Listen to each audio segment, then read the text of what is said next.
Okay. Countdown has started. Yeah. Hey. Hello, everybody. It's only Britain's Hidden History Live number 88.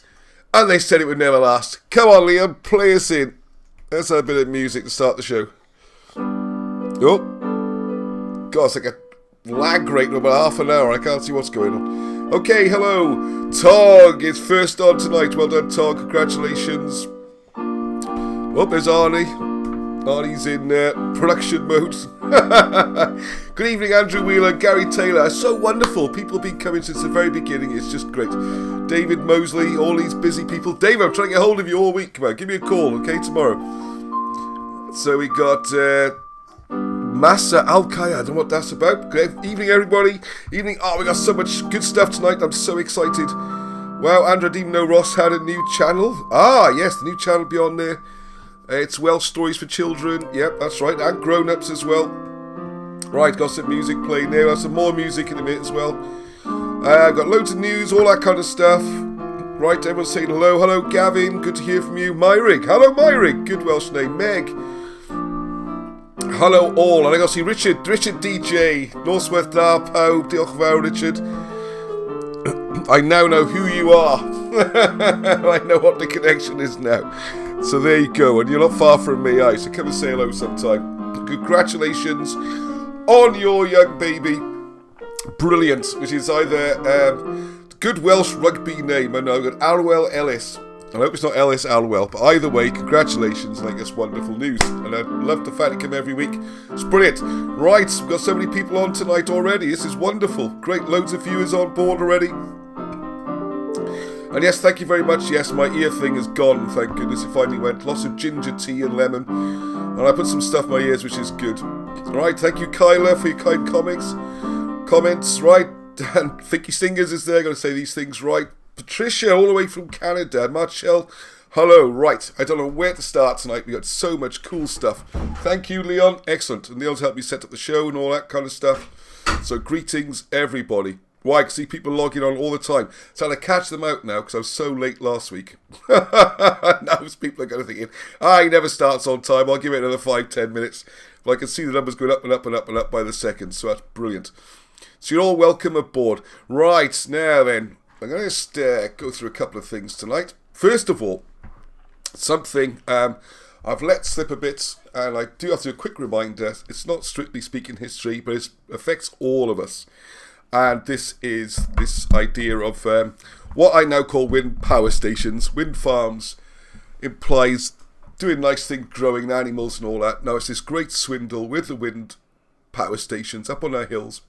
They're going to be doing dreadful permanent damage. A lot of historical sites up on the hills, ancient stones, alignments. The hills are where a lot of this history takes place. It's not just Wales, it's mostly Scotland and Wales, England if you don't live in a conservative constituency, it seems to be, because Wales is already producing double the renewable energy that it uses. So it's not been done for the private citizens in Wales. Same as Scotland, they're massively overproducing. They've also got North Sea oil and all sorts of things. So it's just bonkers. It's making money. It's a cash swindle.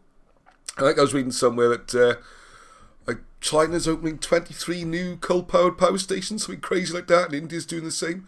So this little virtue signalling, aren't we doing well by not using road coal and building these things, is just monstrous, and it's going to happen really quickly. Into your last chance. I think I'll put the details in. If not, I'll put them up later. Make sure you write a letter asking about it, just asking, because the information we're giving to the public are is if you imagine these little circles are where the windmills or the wind turbines go. There's a massive concrete block under them, and then where the cranes have to go to pick them up, where the roads go, where the electricity's going to go, the power stations, all that is going to wreck the hills, and with them the history's going to go. And Llewellyn Bren's been doing a great job. He's battling away. He's put up video after video after video. So I'll try and get Llewellyn on for a chat this week. If he's watching this, he's like, what? No one mentioned that. No, I didn't mention that. No. So it's just, and the one I'm very near here is the one that particularly Llewellyn's working on so hard, is the one of St. Gennydd, St. Geneth Common there, you'll see that this is where the star map is. And I'm going to mention that because I know Hugh Evans has done a lot more, and I've done more chats with Hugh, and I'm going to show you something in a second. This is the stones, and the standing stones are arranged to reflect the ancient zodiac. I mean, it's hard to know how old it is. It's either 1,500 years old, and it was done in that kind of 5th-6th century, or it might even be many thousands of years old. And it's not been properly researched, it's not been recorded, it's not been mapped. We're doing our best to do as quickly as possible. And these projects are going to start in 5 months now, June. It's not like this is happening in years and years. This has already happened. The consultation was a week, no one knew about it. You've got to get your letters and protests in. Please ask your MPs, try everything. I can't talk about it too long. It's just too sad. It's just too... I don't use the word depressing because nothing depresses me, but it's just not a nice thing to think about, you know. Right, okie dokie. So sorry to start with something like that. I like to get it out the way. And I will put the links up. If they're not there, they'll be on a previous show. You can see there the people, the project managers, this consultation people. Get hold of your MP, ask them, say, do you know what's happening? You know, why do you not know about this? Right, okay. And I'll sing the song again next week. I haven't sung a song. Arnie P, I'm going to sing a song tonight, aren't I? Oh, yes, you are. Oh, hang on, I've got a message here. What's that, Singans? Is it me? Is that for me? It's for me. Yeah, No, I don't know what's going on. Remind me of something. Right, show's kicking on. All right, okay. Don't know what's happening there. Family stuff. It's showtime. It is a Sunday evening, isn't it? And reminded me of something I'm supposed to mention in the show tonight. I think there's a lot of things which aren't necessarily history. One I will mention, right, before we start on this. I had comments. Thank you very much. Now, there's a nice comment to get. It's, how can I send some money? And also, oh, that's gone. I need to plug that in. Oh, what was that? It's just died. It's not plugged in. Look. Uh-oh, I can't see the comments now. I want to buy stuff without using PayPal. And I can totally understand that.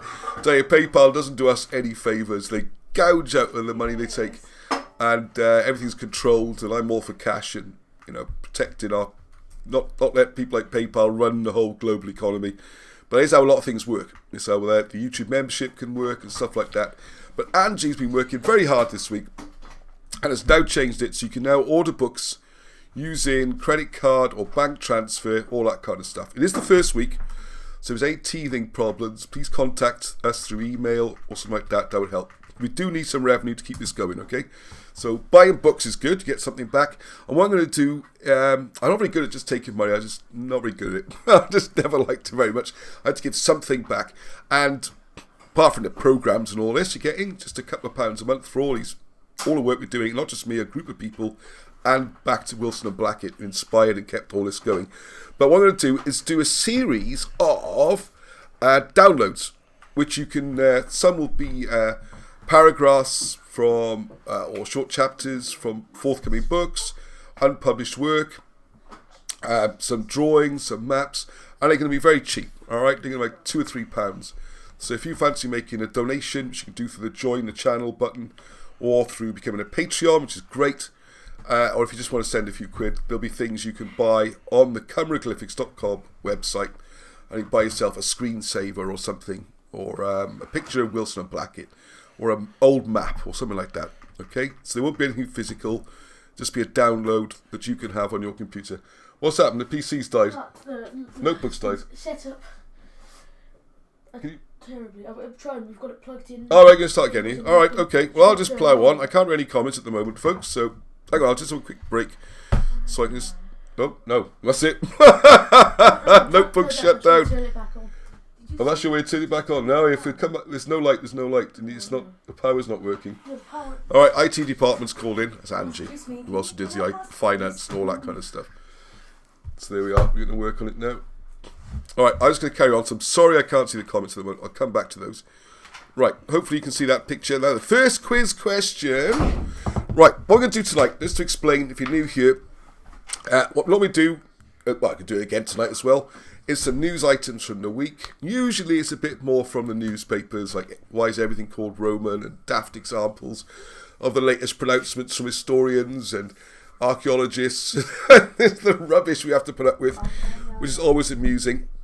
Not so much of that this week. There'll be more of that next week. I want to show you some of the things that's happening with the Britain's Hidden History project. So you'll see some things other people are doing, which is good. And what I get on to is this picture. The first quiz question is, I've actually used the picture slightly out of context. And does anyone know what that picture really is? Well, not really is, but what's this picture supposed to be depicting? And who these people are. It's the right era. Everything's correct. It all fits in with tonight's theme. It's all in. It's all very important, but it's not. These aren't actually the people. Well, anyway, do you recognise the picture? Do you know who they are? So what this group's all about is they're looking at the real history, the history which used to be taught in British schools. It was in the textbooks. It was everywhere, and then this great rewrite happened around about 1700, and I mention this a lot, and I mention it almost every week at some point, almost every video. And someone said to me, can you do a recap on that? Because what is the Great Rewrite? Well, get the idea, that the history was rewritten, but who did it? How did they do it? When did they do it? So it's going to be a little bit of a recap tonight to see how this was pulled off, okay? And what the process was to make it all happen. So we'll come back to that in a minute. Let's do a couple of bits and pieces first, right? Right, the first one is, I've got to plug this again. Marshall Abrams was living near me. We can talk a bit easier. We're going to have a Zoom chat in the next week or two, just to put some more recent stuff up. But Marshall has this absolutely wonderful YouTube channel. You'll see the description in the... you'll see the link in the description there. Well, I'm just going to do... I should have this queued up. Have I not? Come on. Right, okay. Hang on a second. Oh no, Marshall's. Well, anyway, we'll come back to that because I'll do something later in the week.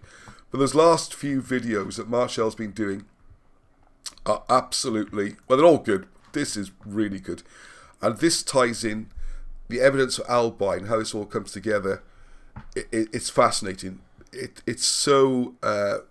well done. And what's wonderful at the moment is all the things are coming together. Now, one of the key parts which underwrites all these different threads that Wilson and Blackett made us aware of and wrote so much about is this idea that the ancient British language is evident throughout. Now, I'll give us a little bit of background to that. It was realised since the 1790s or even earlier that, for example, the Welsh language matched with the language of the Egyptian hieroglyphs, which you can now read. And I've got the book I wrote, Hieroglyphics, based on the work of Wilson and Blackett, showing how that's done. Aha, we're back on. We can see some... yes, Hugh Evans has done some great stuff. I'll be bringing that as well in a second. They've done some fantastic things. Oh, there's the... Hang on a second. I've got the link right in front of me for Marshall's channel. Now, the theory was in the 19th century, and it's just fought passionately against by the sort of establishment in Britain, English establishment, particularly Oxford University, Cambridge University. They fought always to block this ideas that there's an ancient British language. Obviously, Welsh is the closest to that, and it's traced way, way, way back to ancient times. Now, the idea is not... I just want to change things around a little bit, make it a little easier for people to palate. It's not necessarily Welsh is so ancient. It's a case of there's this very ancient Assyrian language which forms the basis for all what's called the Indo-European languages. So you find traces of it everywhere. So when you see these words and you think, it's a borrowed word, or which language got it from what language, more often than not, it's actually down to a shared root. So one of the examples I like to give is Basque or Sanskrit. People say, there's loads of words similar in Sanskrit and Welsh. Like Michelle Evans pointed out, Buddha, the good life in Welsh. I mean, that's Buddha. I mean, you can go all through Sanskrit, even the word Sanskrit, go through the teachings, the gods, they all translate directly in Welsh. Did so. The false dichotomy, I'd like that word, false dichotomies are all over it when you give them two choices and you're not allowed to choose another one. This happens all the time, particularly in history. Politics, do you want this party or that party? I don't either, actually. Well, tough, you've got to pick one. It's a lot like that with a lot of questions you get in life, particularly in history. So people say, did Sanskrit come from Welsh, or did Welsh come from Sanskrit? No, neither did. They both come from an ancient language, which has gone off this way and has gone off that way. So in some areas, the language is in the most pure form, particularly, it would seem, on the very edge of Europe, where Wales has never really been conquered or much migration, apart from now, where it's mass migration into Wales taking place, mostly from England. But historically, it's been the same people speaking the same language for thousands of years. So this language is very key. And Marshall uses it a lot, and she also uses how it ties in with English and the place names. And it's such a good... It gives you so much confidence in her work and the way it's done. It's great. And you can get a little bit of funky sort of Agatha Christie type music at the start. Hang on a sec. Let's just... I'm just about on screen, aren't I? We're trying a different camera setup. So when I look at the screen, I'm looking at you, which is good, apart from I'm a little bit nearer to the camera. I know my cousin Neil loves to get me further away. This was stitched together with marriages and a Oh, hang on, let's do the intro bit. See, how funky is this getting, eh? It's cool, isn't it? I can't play too much because I might get a copyright hit. But there we are, it's loads there was of a Greek legend that has pictures, references. Or La Geste des Bretons, It's or just deeds of the the amount of Britons. work that goes into these And he was supposed to presentations have been, is just and we vast. see straight away that Defrabani is a corruption of Odavrabandi, which is so Welsh/British in appearance. There we are, so you get to the that I got language to work origins as and soon all as that. I found it. So it's just great. And this is a great thing. More and more people are doing more and more. And what we're creating is an organisation, like a body of work. There's no rules, no one's asking me what to write or anything. I wouldn't want to tell them. I can help. I'll promote, like I promote this channel now. But the idea is very much people to independently research and find what they can and do their things, all right? Very, very important. And this is how we're going to grow and have a chance to bring our history back. And this year is going to be the big breakthrough year, 2022.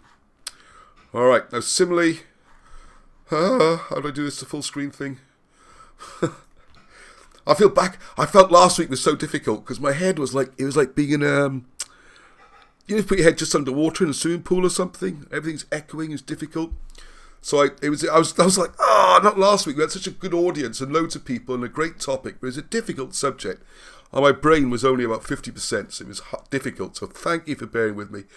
Thank you for all the great feedback and everything. It was a bit of a struggle. Right, now hopefully this week you've already seen some videos which I filmed with Hugh back in the summer up in Gwynedd, where you can see us going out to some of the fantastic sites. Some of those videos, brilliant.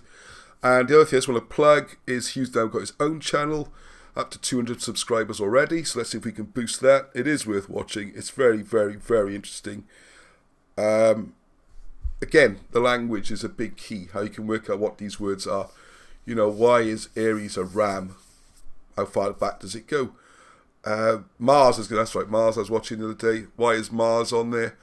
And amazingly, all these things can be explained, the words, the histories, why they're there, what images are used by the ancient British language and the same principles that are used with the hieroglyphs. So generally, you will draw, like with Aries, you can draw a ram because you can see a sheep, the horns, it's a ram.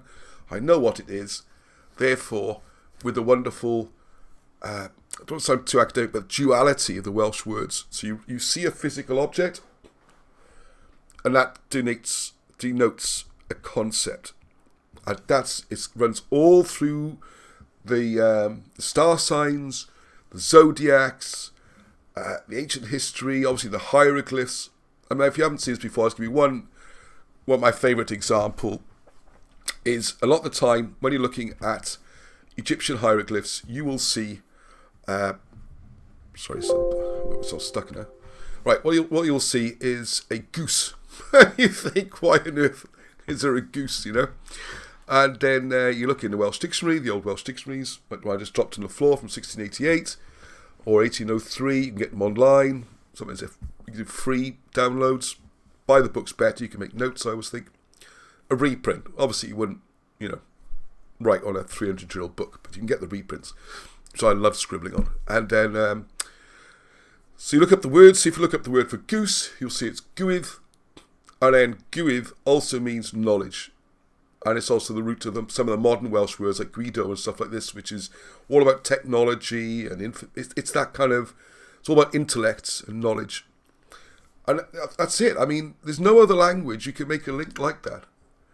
The same word. And quite often it's more of a slight tweak to the word, but it's the root or it sounds the same. Like the other one, welcome. Croeso in Welsh. Well, croes is a cross. So you see that. And what's fascinated me, there's another part of the work coming together now. We've got Marcell's work, you've got Hugh Evans's work, we got John Griffiths. I showed a bit last week, and I have recorded 2 videos with him and his son Aled. Good to see you. What was it the name I was supposed to use for you? No, Aled. Anyway, I'm gonna stick with Aled. Oh no, you put a nickname up. Sorry, mates. You gotta go with your dad's name. The name your dad gave you. All right. I do apologise. Was it Ned or something? No, what was it? Oh, blasters. Anyway, more importantly, the 2 of them in brilliant work, and they're looking at the ancient, British coins, which are said to be Roman. Of course, everything's Roman. And a lot of what they're like visual puns. So you can read a name. It's absolutely brilliant. Like Commonus, or what's the one they've done now? Hadrian, some of the famous ones like Hadrian. But if you look closely, some of what look like letters aren't proper letters. They're certainly not Latin letters. Like you'll see an upside down V. So it looks like the A of Hadrian. So you can read it like that. And it's easy to think it's Latin. And the thing we're always fed is this idea that the Welsh had bad Latin, or dog Latin, as opposed to correct Latin. But no, it's far more subtle than that. Because from this you can read sentences. It's a bit like hieroglyphs. So a cross, for example, is not an X. That can be welcome. And it works like this throughout. You see the symbols, how you can read them. And it's to me, this is shattering, because this is hard evidence. Why is it we find tens of thousands of coins in these massive hoards all over Britain, but you don't really find massive hoards of Roman coins in Rome or Italy? Isn't it bonkers when you think about it? So why is it we got this idea that everything's Roman or Greek? Where's it come from? And how long has it been around? And that's very much what tonight's show is going to be kicking into, okay? So you'll see the links in the description. Go and have a look at... he's done a lot of very short ones, actually. So if you haven't got time for the long discussion ones... Actually, none of them are that long, are they? And then that all ties in, of course, with his book, which I'm now not holding up, which is Origin of the Zodiac, The Origin of the Zodiac, available from Cymroglyphics. So please look out for that. It's you will be amazed. Which one will I pick on first? If I was suggesting to send you there, even the word zodiac is a Welsh word. I mean, how weird is that? Obviously not with a Z, because Welsh doesn't have Z or SO words, so it's Sidiac, and you can see what it really means. I'm mentioning this tonight, one, because I want those people to get loads of traffic and them to join, and I think you will love it and learn a lot. But also it shows how this veil, this false history that we've all been brought up with and taught in school and read in the books just starts to shatter and fall apart. Alright, so there's the new channel I started. So we're up to, I've only put one video up, but I have recorded now another 6 or 7. I've got someone helping with editing, and I think the amount of work's going to be enormous. So someone else wants to go. What I've done, perhaps I'll send these out as well to the same person. We'll see how this goes. I won't embarrass her yet in public. Wait till we get a few videos up. And that what I've done is me reading out some stories, explaining stuff and talking about parts of history. And what I'd like to do is just move me up, like I am now, move myself up into the corner or down the bottom corner and have some nice graphics to go with it, rather than just me sitting there reading, which is cool, but it would be better, especially if we're trying to get children enthused in history. And just some bloke talking. It might work, but, might work better with some pictures. Like the Red Lady of Pavland's, only one graphic on there, but it does make a difference. Alright, so if you want to have a go at that, help me out, that'd be great. Because I've done... How many stories I did the other night on? About 12, wasn't it? I think I've done about 12. So it's going to... So we get some more subscribers on there. 'Cause the other problem is, like, trying to find Hugh Evans's website, YouTube channel, or Marchel's, or this new Welsh History Stories, which is really aimed at everybody, children, grown-ups, everyone. This is going to be basic stories that we should all know. We should all know. Things our parents and grandparents, generations passed on and on and on and on, and then it's stopped because the schools aren't doing it, and there's this dislocation between generations, and I don't know, it's stopped.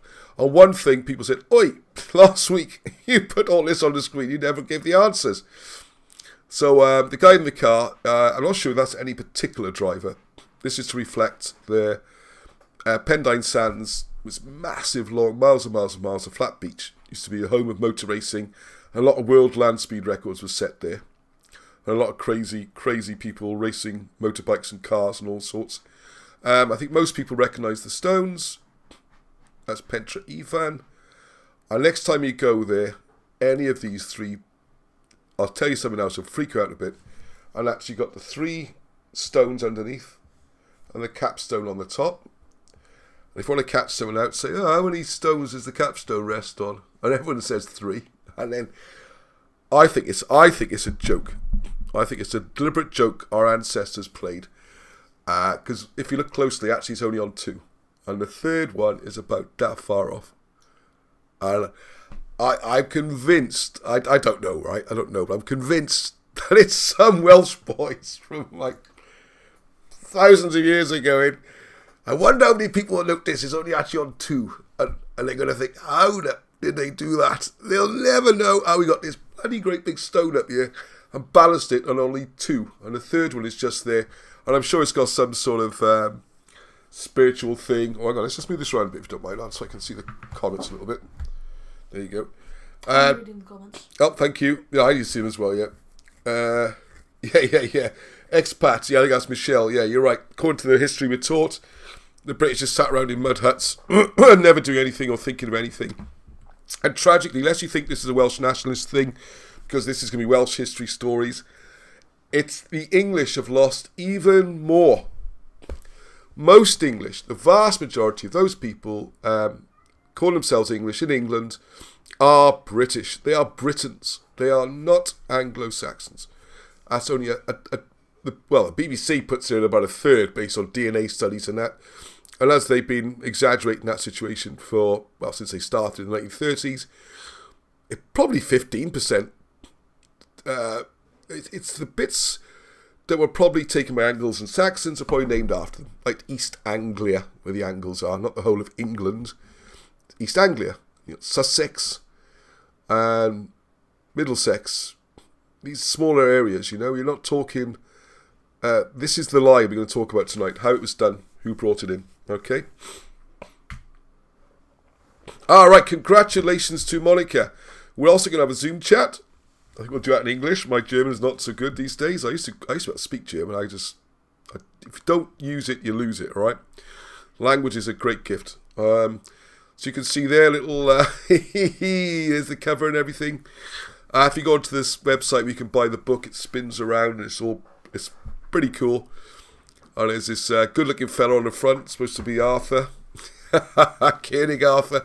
I'm dying to look at this. I'm looking forward to this because another couple of weeks I think I should get a copy from Monica and I'm going to show it on the show. I'm going to read. Good to practice my German. I'm very much looking forward to it. And what's happened here, Monica's taken work by Wilson and Blackett and translated it into German. It's a major step forward in my view. I think it's brilliant. And how many people recognise the good-looking bloke on the cover with the big sword? I know one person does because he's watching the programme. So bar from him, have a guess if you're not sure who it is. So it's going to be well done, Monica. It's a big job to produce that. It's a big enough job producing the books in English from their work. They might have to translate it as well. And now we're lucky we got quite a team helping. So the King Arthur conspiracy, all the chapters are now done. When I say done, each chapter, what we try and do is take the original, not looking to remove anything, or editing's not even the right word, it's sort of proofing process, just to get rid of some of those excuses for cheap hits that people use. The idea that you can just, wait a second, I meant to press that one. the spelling's not very good, the grammar, or bits are repeated, stuff like that. We want to present it in the best possible light. That's the whole idea of what we're doing with the proofing and the reprinting. And I don't want to produce a second edition on, partly because I can't say how to improve it at the moment. It's wonderful. So what we'll do instead, if we got new information, new research, new ideas, that kind of thing, they get added in the back as appendixes. So if you bought a copy of Where Jesus is Buried, which is all about how Christianity really began, who Jesus was historically, how original Christianity was very, very different, much more like the old bardic tradition. Bardism, Buddhism, again, another similarity. They both believed in reincarnation. The pantheon of gods is a bit different because the old Druids are very much one god. And you see how this ties in with Jesus being an Essene or an SN, and how this community was in Britain already. And this is where it started from. And then if you go to Marshall's work, where she's bringing out her book, I don't know how long it'll take because it's a monster of a book. It's just massive. The content, the research is just so detailed. It's going to be all about the migrations. And it's an idea I'm looking at as well. We've talked about it many times. Maybe the people went from Britain out to the world and then came back again, which Marco looks at this idea very much. If you haven't looked at Marco 2020, please do. Very mind-blowing stuff. As I always say, when I first met Marco, after 10-15 minutes, I thought, this guy's bonkers, what's this all about? And then after about 3 hours, I was like, wow. I don't know how he's doing it, but it's doing it. And you really need to have a look. And I'm going to have to get Marco on soon. There's so much stuff happening, I can't even have time to get all the videos up. That's how busy we are at the moment. So, let's put that down a little bit. Sorry, it keeps rising up. Is there... what else we got on that front? Yeah, because Luke. Hiya, Luke. I hope you're watching. I'm sure you're watching on the catch-up if he's not watching it live. We all love Luke's videos. I don't know what my favourites are. I shouldn't have favourites, should you? It's like with children. Shouldn't have favourites. But I do particularly like these. Luke going through all their... so we're finally reaching the stage where we start to talk about who the migrations are, who the Cymry were, all these ancient people, who Albain was. So it's very... All this is coming together. So this one I'm talking about all these different projects. They're all coming together and nothing jars. You don't hit something and go, this messes up everything. It all seems to work. Alright. So there we go. So please get your orders in for Monica's book. And we're doing a review soon. Right, here's a different one. Here's a funky one. I love it when people in the group are doing things. This one is, we did a... I haven't put his name up.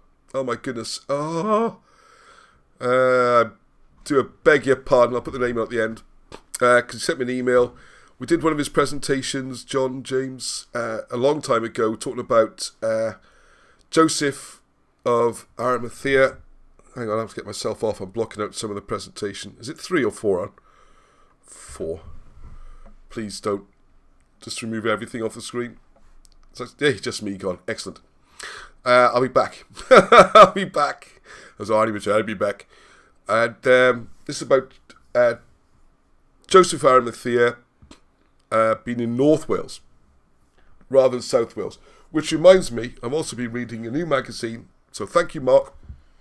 I've got those magazines on. The healing magazines I've been reading. What magazine? Because I can't quite get the name right. The ones you see me reading all week. They're brilliant. We'll come on to that next week. Mark, who's nothing to do with Britain's hidden history, he hasn't been involved in this project at all until very recently. He knows Lawrence. I'm going to mention Lawrence as well. The truth. Here we go. Thank you, Ollie B. Hang on. These Caduceus magazines, which are great. Lots of stuff about keeping yourself healthy and healing, all that kind of stuff, nutrition. Oh my God, the COVID world. I'm going to get banned for suggesting there might be other approaches we could be taking. Don't get into that subject. Please don't do too much in the comments because the censorious world we live in. Anyway, and he's got a 4 or 5 part article in there talking about the connections between Jesus, Joseph Arimathea, and Devon. Everyone talks about Cornwall. And also, we're also going to back it that we talk about Wales. No one talks about Devon, which is a bit in the middle. And he looks at... I should get Mark on, actually. Interesting bloke. Because one of the things he shows is that the old island, Icta, I think it's called, where they reckon the tin was traded from. So the idea was you made your ingots of tin, you walked them out to this island where you could do a safe transaction, because the tide would come in and it'd be cut off and be an island.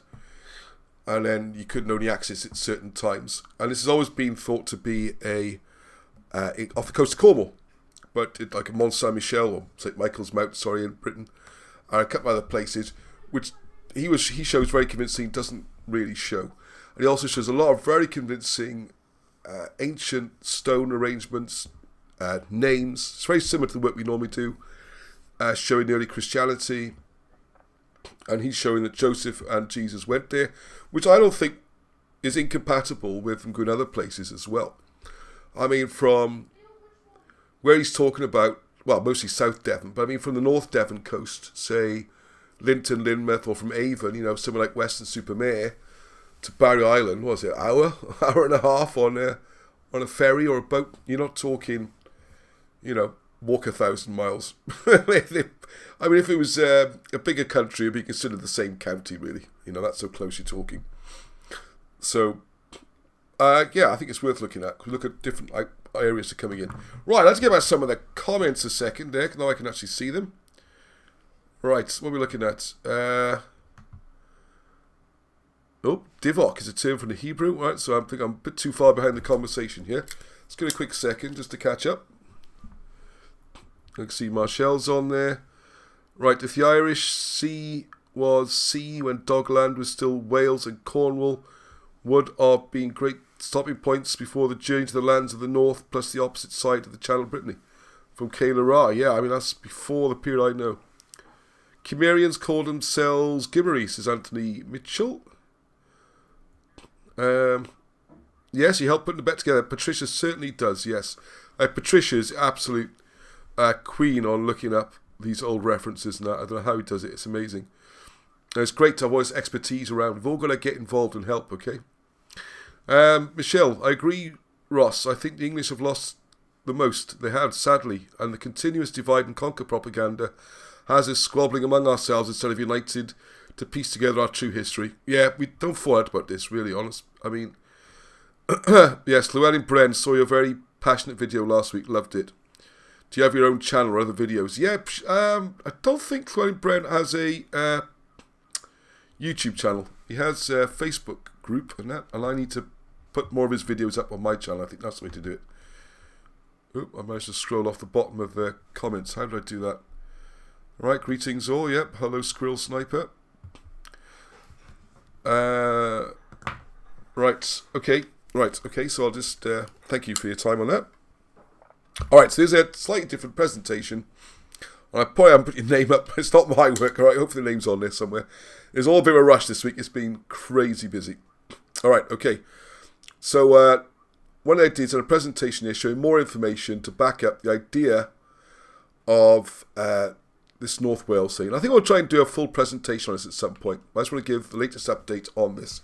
And the references, I believe, come from the Colburn Bible. So one of the things it says in the Colburn, and if you haven't heard about the Colburn Bible, is look for Yvonne Whiteman in there's a Colburn playlist. She's been on the show. It's an ancient, well, it's like the real Bible. Oh, the real Bible. That's not a very good way of putting it. It's got the biggest part of it, as I would argue with the Bible, the biggest part is this historical history of the people, how they moved around, what they've done. And then there's philosophy and morals and religion. So it's the Bible, it's two parts to the book. And it seems to be the British one. Again, it's a controversial area. But there we go. What isn't? Alright, so what he's done here, the quote is, the saints had lived in 12 huts around a never diminishing well at the foot of the holy hill. And sure enough, what I managed to find up here in Anglesey is 12 huts. So there's another quote. After all the saints had gone to their rest, the first church and its surroundings became a wild place, a refuge of wild creatures. Then, as the land remained holy, saints came from Gaul who restored it. And one was Fergus the Briton, who had served at this place as a youth. The Holyhead Church was built by a British saint from Gaul, which is Saint Kibbe. And the cauldron says the church was built by a British saint from Gaul. So it all fits in with the information. Is that a tea for me? Oh, bingo. Thank you. Yeah, the bishop.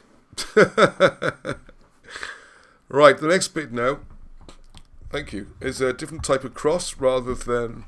This is something I don't know anything about. I hadn't seen before, okay? So if you know more about this, please put in the comments, let me know. Monica, can't type very well on my phone. Yeah, I hate it when I'm watching something on my phone and trying to comment. It takes ages, doesn't it? So a fort cross is a Gothic cross in the form of the letter Y. Excuse me. It's also known as a crucifix dolorosus. Oh, dolorosus, a furca. Careful how you say that. Upsilon cross, Y cross, robber's cross, or thief's cross. There you go. Right, so Idewin was buried in a shirt of fine linen which he had worn when burying Jesus, and which is stained with 3 spots of blood on the chest. He was buried by the 2 fort cross. So there we go. I think this we're looking at, again, I think what I'd have to do is get him on for a proper chat and go through this, because it's a big subject, and I'm not doing it justice. I just want to pass on that update, okay? Now, I had a lot more to share this week. I'm going to try and get more short videos out during the week. But what time are we on? 1:45. Great. Perfect. Let's have a blast at this. Right, did anybody on the comments have a good go at who these people are and what they're doing? So it does come into it. And this is a connection. It just clicked the other day. An extra connection I could add in. And I was a little bit surprised as well. So we're a little bit trawling around Wikipedia. Let's try and take all this in, right? Because it's a lot. You might want to come back to it and look at it again. But when you see this all pieced together and how this works, I hope I do it justice, because a lot of it's done without notes, all right, is you could see not only how it was done, but you also see in a way that it sort of had to do it. It wasn't something they could really easily avoid. There's inevitability about it. Anyway, sorry, just before I go off that, I should just mention that these wonderful gentlemen here, they're actually the founders of the Bank of England. That's what this represents. This is them drafting the charter for what is one of the greatest swindles in history, the Bank of England. And it's got this wonderful image, isn't it? Safe as the Bank of England, most respectable place. And you have a close look sometime. It's a bit more recent than I normally do, but you need to have a look for your own benefit. Some point how it was done. Well, actually, we'll have a little look tonight, Okay. Right, so I need to jump out of that a second. I got loads of pages ready. I try. Well, he's so. Trouble is, this rambles around. I was going to do a big presentation, but it going to take me all week just to do that. So you're going to have to live with me, and I try and make this work as best I can and follow the comments if anyone gets stuck, okay? Whoop. What's that to my computer? Right, okay. The situation we had, it does tie in with the Bank of England. It ties in with, let's give the overall first. The overall situation, we're told, or we can see, or the one I reference a lot, the one Wilson and Blackett talk a lot, it's a little simplified, but it gives the overall. When the situation was facing Britain in the early 18th century, so not that long ago, 200 years ago, when the Hanoverians came in, put on the throne, they were very much put on the throne as puppet kings. Some estimates are that King George IV was 56th in line for the throne, some say 72nd, some say he had no real claim at all. He was just convenient. He was a bit stupid, not particularly interested. He hardly came to Britain at all. In fact, let's just...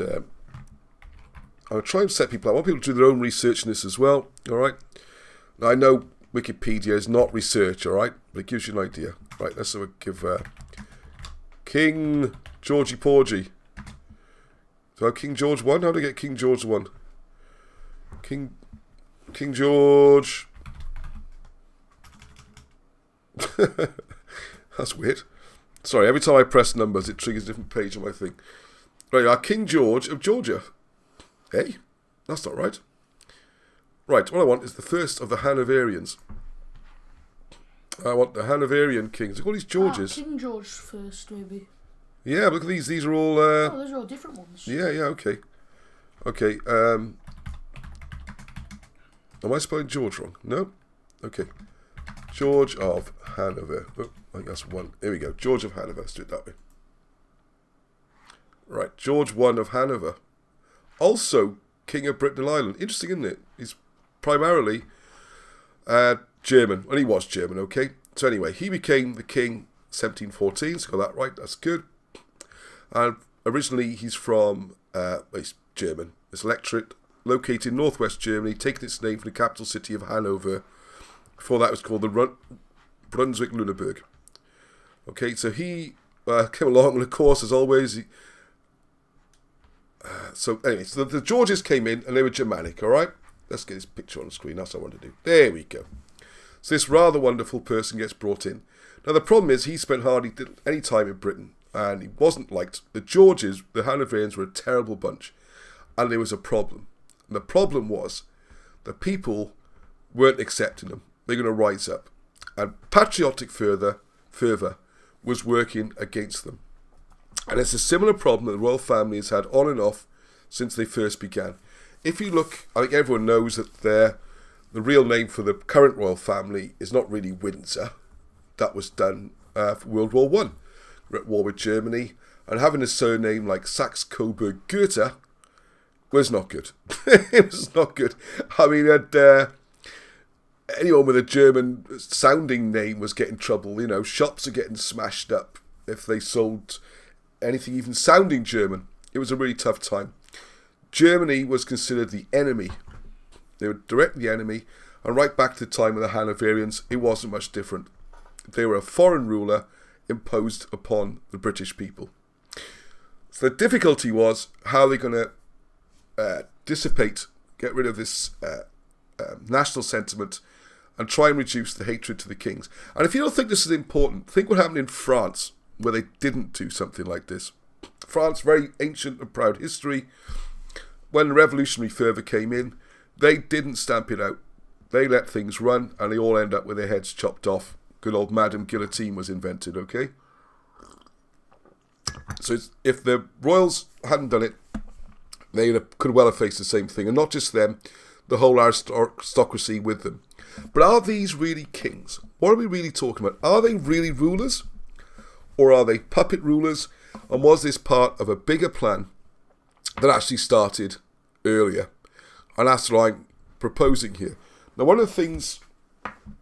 Oh, can you see Rob's book? I had it out a minute ago. Disappeared. Can you get one off the shelf? Architecture of Power. Yeah. Right, and if you're looking through Rob Shaw's excellent book, and I was chatting to Rob again this afternoon, just going through some of the details. I have slightly different views on some of this, so that's cool. His book writes a lot about the battle between the... There's probably some over there if it's not there. What was known as the battle between the lion and the unicorn. The lion represents the city of London. It's on your royal standards. You'll see all these kind of things. Hang on, let's put the royal standard up and I'll show you. Royal standard. Royal standards. No, it's not the royal standards. Hang on a second. Here's the lion. Okay. I thought it was the lion. Hang on. Right, here we go. This, alright? So there's the lion. This represents the city. And there's the unicorn. And this represents the Stuarts. This represents the last British kings and queens. Whether you like the Stuarts or not. And I have to say, I always thought they're a pretty dreadful bunch. And Rob thinks they're a terrible, terrible, terrible bunch. They believed in the divinity of kings, being chosen by God, all this kind of stuff. I'm starting to get a grudging respect for them.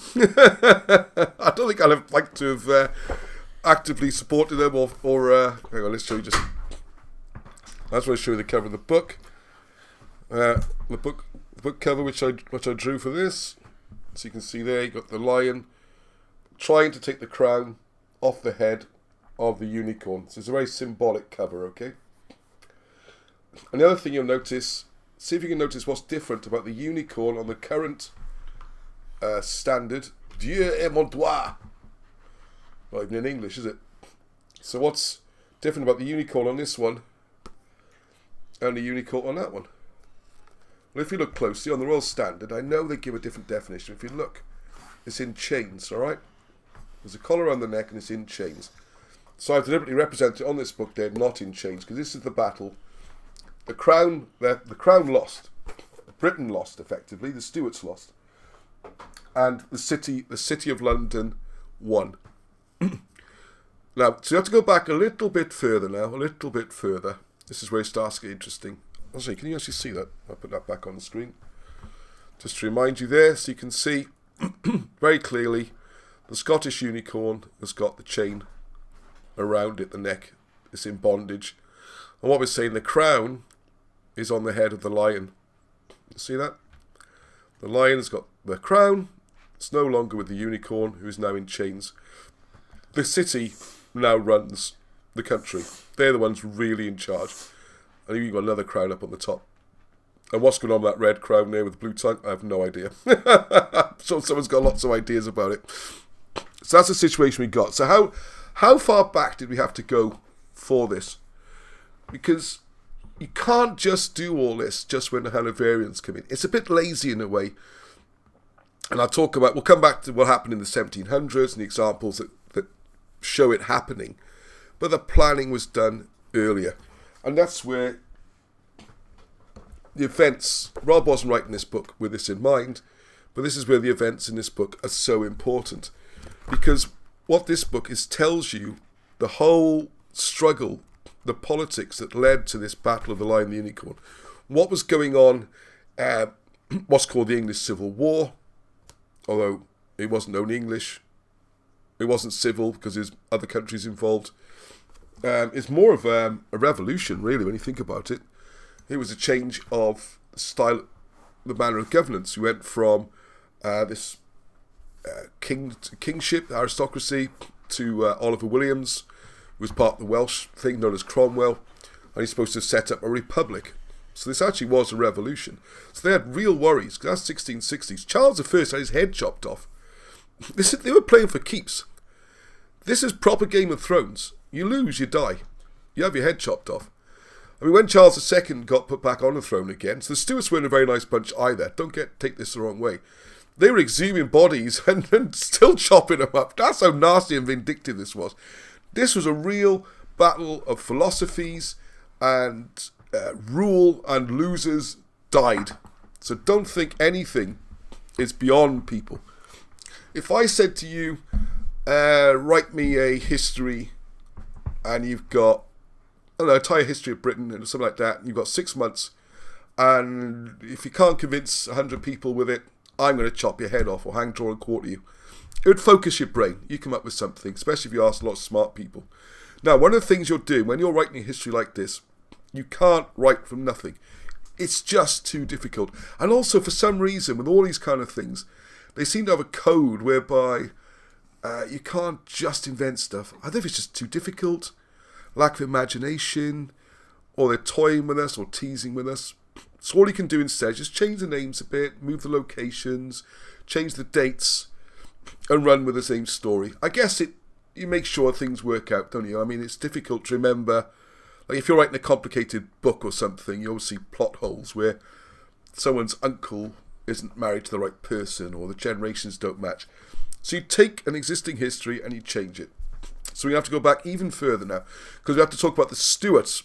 So I'm saying it's going to be a lot to take in tonight, all right? I was trying to think, you just got to run through it and go with it. Because the other thing you're looking at here is the complete control of Britain, not just England. So obviously we had our, all this happens in this period, the Act of Union between England and Scotland, pretty sure it's 1705. So everything happens around this period. Ooh, might got that wrong, I better check that. Hang on a second. Oh, I'm going to use Wiki again. God, I'm a real Wiki boy tonight, aren't I? Not my usual research methods. Hang on a second. Scotland Act of Union. Is that going to find it for me? 1707, there we are, because I checked. Sorry, I was a couple of years out. There we go, 1707, I do apologise. So this is when we come. Now, you might not be aware of this, but this is also a banking act more than anything. It was more to do with consolidating the banking. And when people talk about Culloden and the battles with the Highlanders, that was nearly exclusively Lowland Scots fighting Highland Scots. The English weren't really involved, okay? What's happening here? Hello, it's Morgan from Rugby. Hey, well done, Morgan. Fantastic. Mummy kept asking me to Pardon? Mummy kept asking me to mention the baby. To what? Mummy kept asking me to mention the baby. Yes, done that. Okay. Yep. Sorry. There you are. Oh. We had a few requests for shout-outs and that, so thank you to all those people from the rugby coming along. So what we have there, brilliant. I do the rugby videos of the games. I already played this morning. Big cup match. Well done, boys. Well done, Morgan. Well done, all of them. They hammered Cowbridge. Hey, good old Lantid They were down in the first half, fought back and ended up smashing them. It was great. And I video the games, do the commentary, and it's all edited, put together, and it'll be going live later. So that's partly why I didn't do enough for this today, because I used to just do the rugbies on the Monday or Tuesday, do the editing, but everyone's so excited I had to get that done as well. Anyway, back to where we were. Sorry for the distraction. We were going to have a song break at some point as well, weren't we? I was going to do a Rickroll song. Anyway, let's fly on now, okay? So, the Stuarts themselves had to claim all of Britain. This is where it gets a little bit confusing. I have to follow, because this is where the Welsh history comes in as well. So, when we get the book... Oops, sorry again, Arnie. At the top, see Cambrian's Triumphants? I should have had this ready. I meant to scan it in. At the top, Cambrian's Triumphant. It's above your hand. I see. Yes? Bit louder, what? Yes, Yeah. Okay, the third regard. So yes, I have mentioned the baby. Yes, congratulations. Right. Okay. So there. On the show. Here we go. Oh, Safi! Oh, and unfortunately, Zavi's just trashed our notebook now. What I'll show you in here is that their claim was the whole of Britain, and they did this through. See it there, black and white. This was the official history, if you like, written in 1661. Very different to the history that came afterwards. And hopefully you can see that, because I can't see anything now. Yeah, he's just shut off the computer. Okay. It says there, the genealogy of Charles II, monarch of Great Britain, from the Welsh blood. Isn't that? Might be a surprise to some people out there. All these English kings and the Scottish kings, the Stuarts, all those, they all did their claim going all the way back to their Welsh ancestry, because that was the real British. Alright, this was the original British. It was the royal blood. So I wanted to show on here then. So what we go back to is this character, John Lackland, which I didn't realise. Do you know why he's called Lackland? He's called Lackland because he didn't have any land. He was the fourth son, and he didn't want to get any land, so they called him Lackland, which is really funny, and I didn't realise that. Laxland. Yeah, I thought it was a surname or something. Yeah, it sounds But it says here, look, he was nicknamed because he did not expect to inherit any significant lands. Of course, he ended up being King of England. Now, the key with this guy is he married one of his daughters into the Welsh royal family. So he wasn't just the Welsh royal family. We know it gets a bit more confusing, because it was Joan or Joanna. And one of my favourite books is A Sun in Splendour, which I'd highly recommend if you want to read about this in a sort of dramatised fashion. It's a bit mainstream, but it's, what's her name? Not Rosemary Sutcliffe. Oh, the other female writer, history, fantastic. Got loads of her books. That's a classic. So this Joan, Lady of Wales and Lady of Snowdon. And of course, she is the illegitimate daughter of King John of England. Now, this illegitimate bit, and I'll come on to in a second, and was the wife of Llywelyn Great, Prince of Wales. What happened with John? He had been married and he was forced to divorce. Now, people don't realise King John spent a lot of his time living in Glamorgan. Glamorgan's where the Magna Carta was supposed to be drafted, and there was a bed sold recently, not recently, a few years ago now, which went for like staggering like millions, which is where he's supposed to have stayed. And his wife was supposed to have been a daughter of Llywelyn. She had her own personal estates, which is a little bit interesting, which gives a bit of a claim towards Glamorgan. We'll come back to that another time. It's a little bit complicated. But the key I want to get across today is what was considered Wales at that time was important. because it was the area of Gwynedd and bits that Llywelyn and his family had captured. So you're around Gwynedd, around the west coast of Wales, bits and pieces. So if you go to the blue books, you'll see the map there. And I got them. Let's hope we get the map up. In 1 second, so we've got that map. Bob Morgan, you are brilliant. I sent out a request to him earlier asking if he could send me this, and here it is. Okay? How weird is this map? All those Welsh people, like myself, this is what would be considered Wales. How weird is that? Just that bit. First time I saw this with Bob, and that's 1284. So what's that about? That's Wales. It's not all this.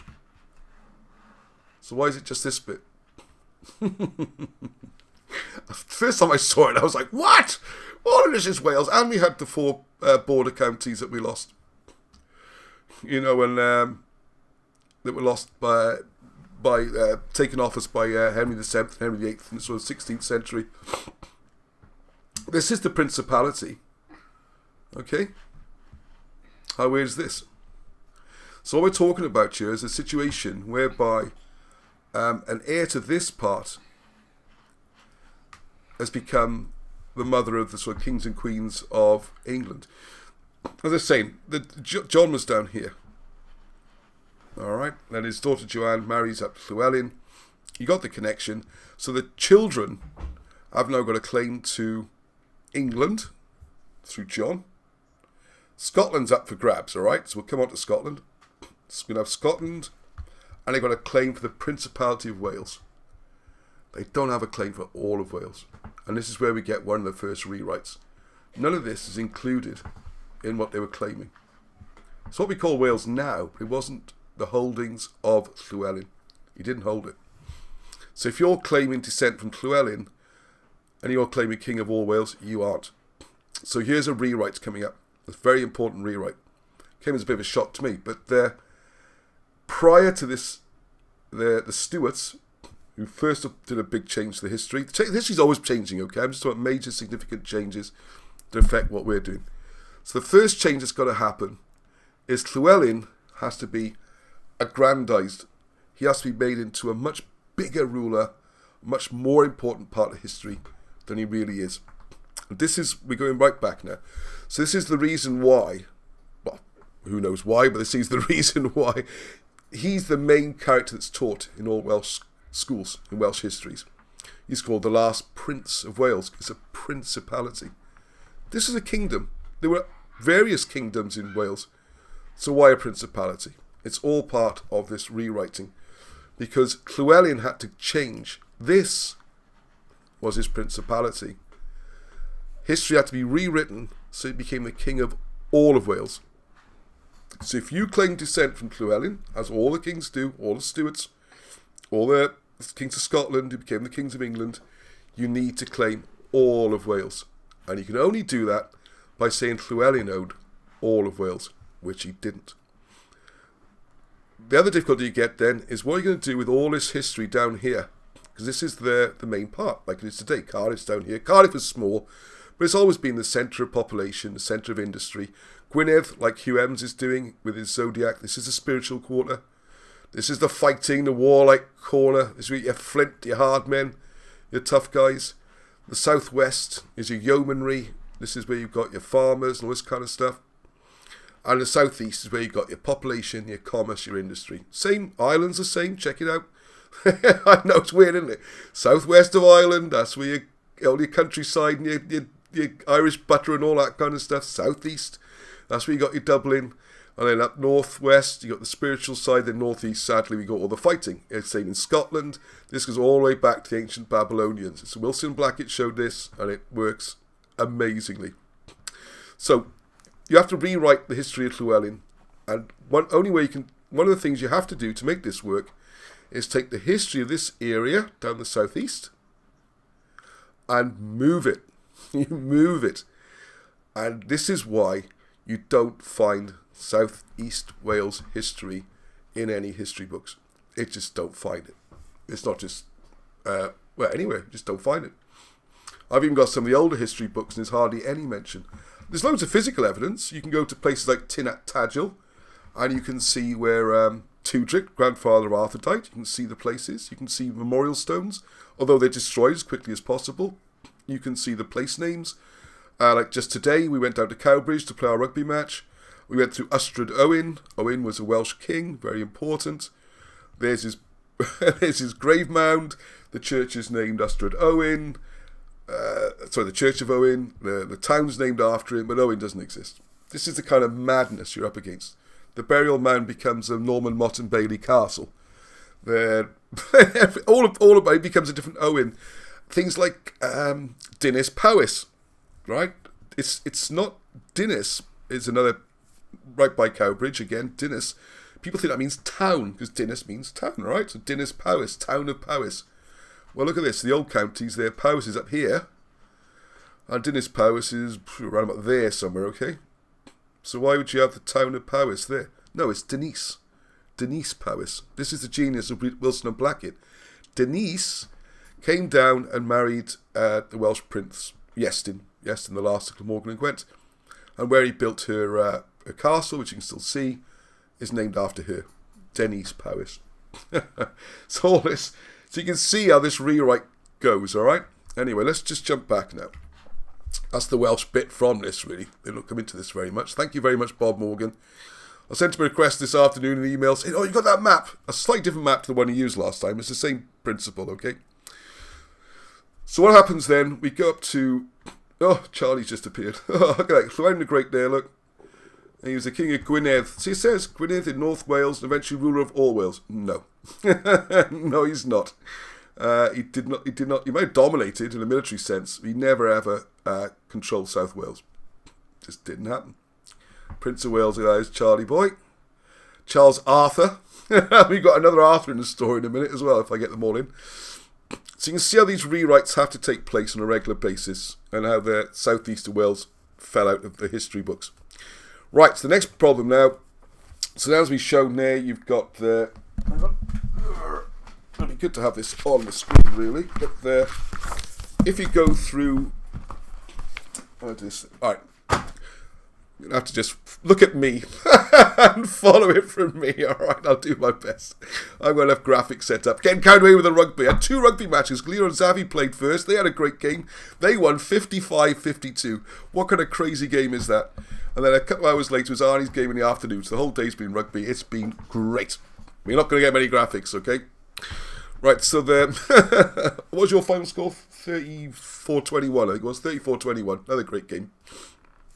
Right, so the story moves to Scotland, and this is where the Scots get a bit upset now, and you say, well, William Wallace, he's, Wallace, the name means Welsh. I mean, that's what Wallace comes from.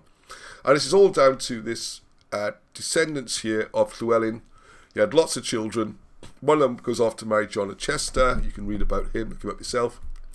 And through John of Chester, we get Balliol, the main Scottish contenders, Balliol, Bruce, and Wallace.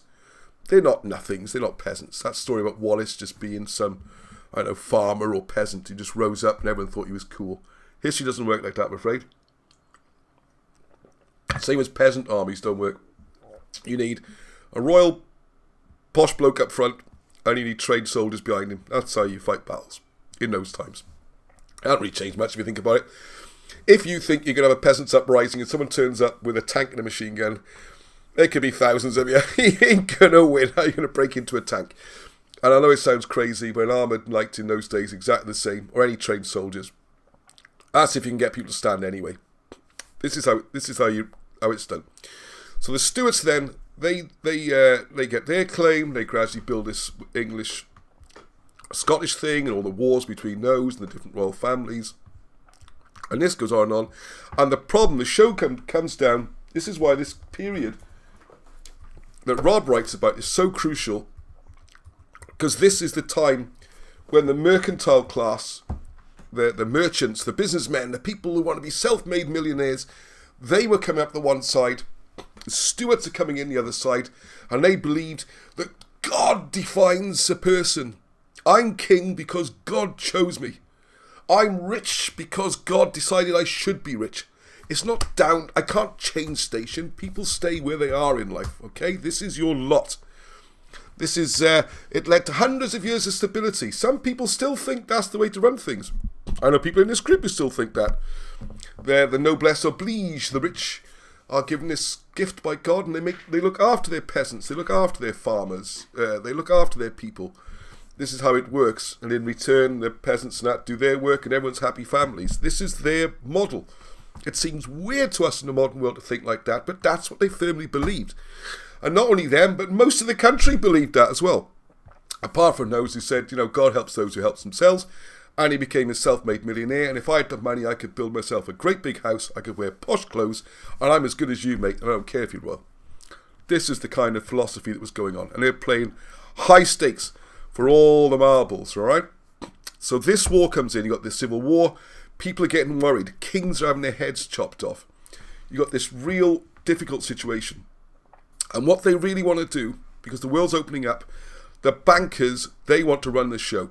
So you could argue that, as you just saw, Act of Union, about 1707, that was a banking union. The opportunity to bring, and this is what partly what I was discussing with Rob today, to bring King James I of Scotland to be, King James VI of Scotland to become James I of England and unite the two thrones. James was going to be a guy who would stick to the message. He would be controllable, and he was going to be the middle ground guy. He's like your third way, if you like. He's your sort of non-extremist. He wasn't particularly against Catholics, wasn't particularly against anybody.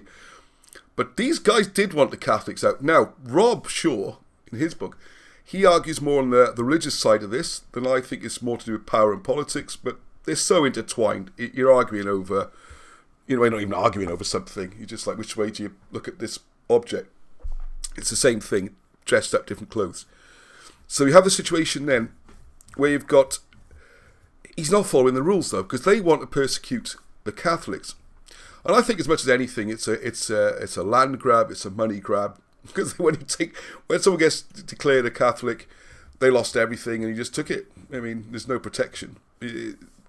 Societies have always needed, they're unclean, they're unwanted, the people you can persecute. The Jews have had to put up with this different times, Catholics, Protestants, most groups with a label have had to, the Huguenots got kicked out of France. It's always happened to different groups in history, and it was their turn. And now there's wars going back and forth. But there was more to it than that, and I think this is the key. The key was, as Rob says in here, it's a clash of, what does it say on the front of the book? The clash of beliefs that drove the city of London to seize the crown and then the world. And this goes all the way back to ancient Egyptian belief systems. That's why on this cover you can see there the pyramids behind the city of London. A lot of symbology on this cover, a lot of thought went into this. So there's the pyramids, and the whole concept of London being a reconstruction of the ancient Egyptian philosophy, where the goods come on a passageway like your soul on the old Book of the Dead and stuff like that.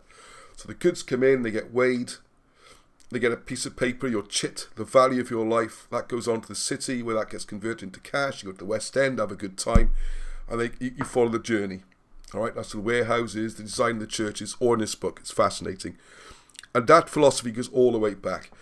And one of the key evils in the world, according to the Bible and almost any other sources, is this love of money, and it's the compound interest. And this is what fascinated them.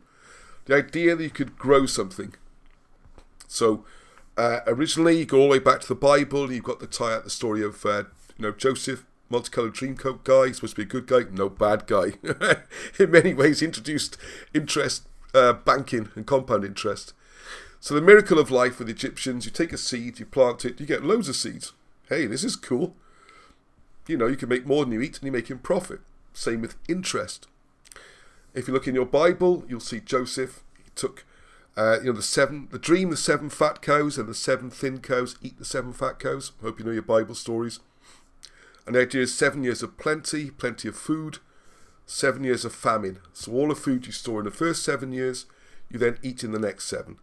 What people leave out of this is during the 7 fat years, you grab all the food. So it's all in the Bible. I mean, you can read it and not see it. This way you're going to get Moses and the hieroglyphs, another cracking book, to bring all this out. Joseph took 20% of all the food production and put it in a central storage area, and that became effectively the bank. The grain was the currency. So when people got hungry, he then sold it back to them. He didn't give it to them. It wasn't out the goodness of his heart to stop people from starving to death. He sold it. People had to sell everything. In the Bible, it said that we got nothing left. They were selling their children into slavery. They were selling themselves into slavery, so we got nothing left. And that's when he went to the emperor and said, please, can you kick these guys out? These Hyksos running our country are literally destroying us.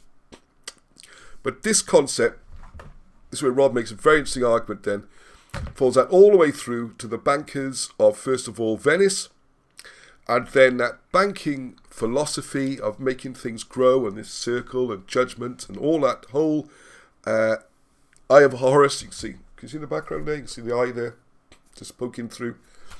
This whole philosophy, because you know this eye, it's all to do with doubling. Yeah, that's another time, I think you know that. This whole philosophy is what came into the city of London. It moved from Venice. You can see when it happened. All the terms, like, look, where's the Bank of England? Do you know what street's it on? You got Threadneedle Street, and what's the street leading up to it? It's Lombard Street, because they came from Lombardy. It's this same cult, this same fixation. This whole thing became the banking system, and it's wanting to control the world. And to do that, they needed a pliant royal family. So first of all, they bring the Stuarts in. They get the Union, partly because they got a Scottish king, makes life a lot easier. Union, all right, tick the box. That phase is done. We then go into the next stage, and this is where I think the rewrite really starts, is 1688. I call it the 1700 Great Rewrite out of laziness, if you like. You got the 1688. Can you keep reading those? Yes, The 1688. It goes all the way back to the Council of Nicaea. Yeah, well, that's true as well. But that's only so much you can do in one program. So 1688 is, I would say, it's the biggest year in British history. This was the key year. You do a quiz on Google or anything like that. When was the last time Britain was invaded? I say, well, let's do it, shall we? Let's just do it. I haven't practiced this, so maybe it's going to go, no, you're wrong, ha ha. All right. Here you go. Put your money where your mouth is, Ross. Can you see this? Hope you can see it. All right. When was Britain last invaded? They're going to put that one up. 1797. All right. Oh, the Battle of Fishguard. All right, okay, all right. It was a landing. That wasn't an invasion. They landed, and then, the folk story. This is one of the stories I'm going to do on the History Channel, actually. Is that the Welsh women, the Welsh general went down and bluffed it and said, yeah, I've got 2,000 troops here, and I've got cavalry and all sorts. We'll see you lot off. And their French were like, I don't think so, I think you're bluffing. And they looked up and he saw all these thousands walking along, which apparently were the Welsh women with the stovepipe hats and that. So that's not invasion, that's a landing. When was the last time? Right, when was the last time Britain invaded? There you are. When was England last successfully invaded by a foreign power? Here we go. Alright, I'm going to agree to all these things. Here we go. No, it wasn't 1066. Come on, we're going to have you. I'm going to be shown so wrong now, aren't I? Here we go. Glorious Revolution. I'm not the first to say this, you see. So here we go. This is the big one. And what Rob explains in here, 20,000 troops. This was an invasion. I think people forget this. I'm glad to see it's on this. Actually, this History Extra site, it's BBC history as well. So there we go. Must be right, eh? So what was the Glorious Revolution? So King James II, King of England, Scotland, Ireland, deposed by his daughter Mary and her husband, the Dutch Prince William of Orange. I'm going to subscribe to read the rest. Anyway, that's the key points. This is when they brought in their puppet king and queen. The problem was William, I was discussing this with Robert earlier, William didn't want to be a puppet king. He wanted to be a real king with real powers, and he was not happy. And this didn't work very well. And there's no issue to worry about, no foreigners, no children. no succession because he was not going well. They're like, no, you're just a puppet king. You just sit there. We give you lots of cakes, lots of money. You can have as much happy times as you like and live in a lovely big palace. But we run the country and don't interfere because we're about to take over the whole world. We're already getting colonies going. We're going to be in America. We're finding all these places. We got ships. We're running everything. It's going to be great. We're all going to be billionaires. And you just have to sit there and smile at Parliament once a year, right? That's your job. And he wasn't happy with it. So you end up all sorts of wars, religious wars, the Catholic Protestant thing. And I think this is the point when the rewrite really starts, because this guy's another disaster. And there's a genuine concern the British people are going to rise up and have a revolution. So we're done with all these terrible kings now. Although apparently Mary was fairly popular. We're going to have a revolution. So they've already started laying the groundwork. And I would say if you start reading the writing of people like Camden, historians like that, from this time onwards, you start to see them laying the plotting for how we're going to remove this feeling. So the first one has happened, if you remember. South Wales, the original British history, if you like, has been taken out already, because that didn't suit the stewards and all these were their claims. They want to claim through Llywelyn, so it had to be all of Wales. And it had to be no missing British royal family, which did exist. And you can see it for like 1,500 years. Go on the Cymroglyphics website, you can buy family trees and stuff. And it goes all the way down 1091, where the last one was murdered. But there's still descendants walking around. They had lots of children, plenty of them walking around. They all seem to be bought off by the English system. They're all like barons and earls and stuff like that, living quite happily in England. But there are descendants of the British royal family around. Not the German one, I mean the British one. Okay, not the English-German one.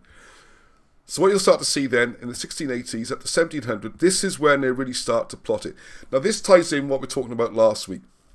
The first thing they had to do was think of it from their point of view, their problem. They're going to remove all of British history's got to go.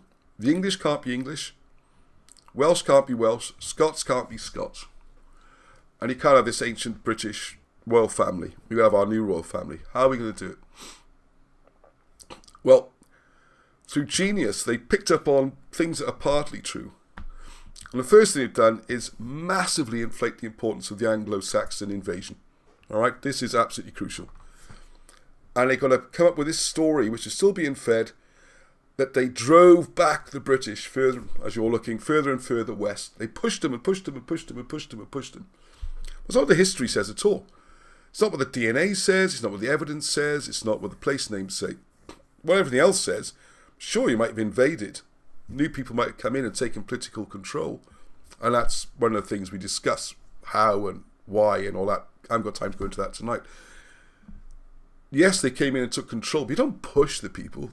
In World War II, I always give as an analogy, World War II, when Germany rolled through France, yes, there were loads of refugee trails and all that kind of stuff, but they didn't push the population. They went through the population and they took control of them. And certain people were quite happy to go along with a fascist-style government, and you had the Vichy government, and lots of it joined in, same with England. There's one story, if you read Jane Williams' history, which I'm going to show more about soon. She wrote that 1808 or something. Her vision of it, which I'm starting to come around to, and I think it's another big story we're missing here, was that this is where the myth of Greek history, which I'll try and do next week, because that ties in with this, and something else I have to mention, is you had a situation where you had like a ruling elite in Wales, and this is where a lot of the Arthur stories and everything come from. They were top dogs, and they didn't treat the Lloegr, the English, very well. This is one way of looking at it, okay? So when this new political power came in, the Lloegr were quite happy to turn over and go to that and get a better deal that way than they had before. But there's none of this pushing, all right? They weren't like a herd of sheep driven along.